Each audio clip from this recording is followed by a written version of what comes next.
पित्रोदा ने अमेरिका में हिंदुस्तानियों को गाली दिया और रंग के आधार पर हमारे देशवासियों को नीचा दिखाने का काम किया और ये कहा कि पूर्वी भारत के लोग चाइनीज जैसे दिखते हैं, उत्तर भारत के लोग गोरों की तरह दिखते हैं, पश्चिम भारत के लोग अरबी जैसे दिखते हैं और दक्षिण भारत के लोग अफ्रीकन जैसे दिखते हैं। तो मेरा भी जवाब सुन लो, तुम कैसे दिखते हो सेम पित्रोदा? तुम तो चिंपैंजी से भी बदतर दिखते हो।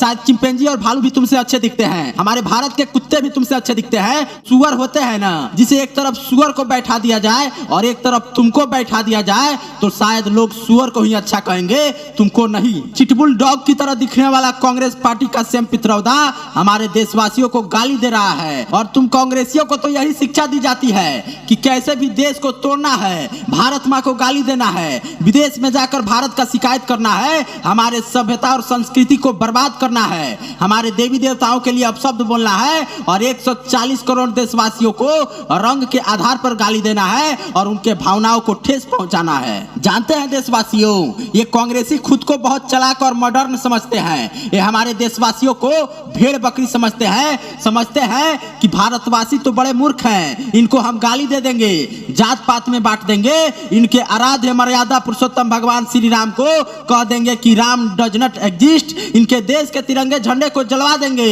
साधु संतों की हत्या करवा देंगे और फिर इन्हीं भारतीयों के बीच जाके इमोशनल स्टंट खेलेंगे और कहेंगे कि मेरे दिल में मेरे देश के लिए कितना प्रेम है, मेरे बाप दादा इस देश के लिए शहीद हुए हैं और जनता को भावुक करेंगे और उनको बरगला कर वोट ले लेंगे और फिर विदेश में जाकर इन्हीं भारतवासियों को और इनके देश भारत माता को गाली देंगे और कहेंगे कि ये भारतवासी तो बड़े मूर्ख होते हैं। हम कांग्रेसी इनको गाली देते हैं, इनके देश के दुश्मनों से यारी करते हैं, इनके सैनिकों के शौर्यता का सबूत मांगते हैं और इनको फंसाकर वोट भी ले लेते हैं क्योंकि हम कांग्रेसी बहुत चालाक हैं। तो मेरे देशवासियों, अभी समय है, इनको पहचानो, जानो और विदेश से आकर हमारे भारत पर हुकूमत करने की सपना देखने वाले इन कांग्रेसी नेताओं को इनकी औकात दिखा दो, जगाओ अपने स्वाभिमान को और अब की बार इनको 0-0 पर आउट करके इनके मनोबल को तोड़ने का काम करो ताकि फिर कोई चिटबुल कुत्ते की तरह दिखने वाला सेम पित्रोदा तुमको गाली देने की हिम्मत ना करे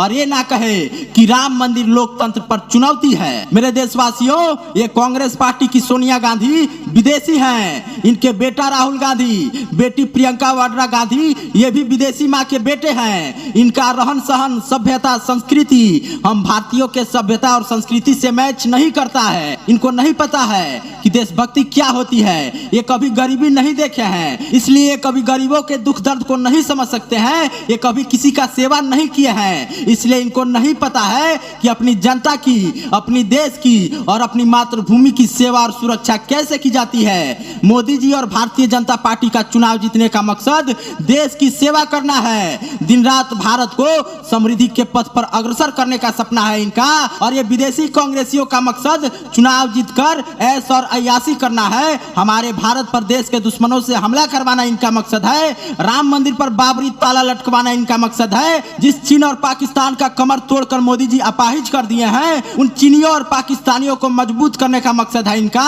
तो समय रहते इनके मकसद को समझिए और इन विदेशी सभ्यता और संस्कृति वाले नेताओं को ये एहसास कराइए कि हम 140 करोड़ भारतीय देश के चप्पे चप्पे पर अपने भारत माता की चौकीदारी करने के लिए बैठे हैं। हम किसी विदेशी और कांग्रेसी नेताओं की दाल इस देश में गलने नहीं देंगे।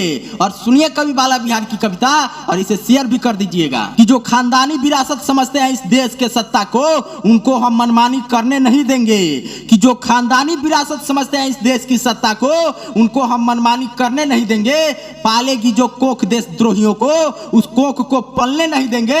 हम भरतवंशी अपनी मातृभूमि के रक्षक हैं, अपने भारत को जलने नहीं देंगे और ये मुगलिया मानसिकता रखने वाले अय्यासबाज विपक्षियों का दाल गलने नहीं देंगे। मित्रों, इस वीडियो को आप लोग अधिक से अधिक शेयर कीजिए और हमारे चैनल को तुरंत सब्सक्राइब कर लीजिए। जय हिंद, जय भारत, जय श्री राम।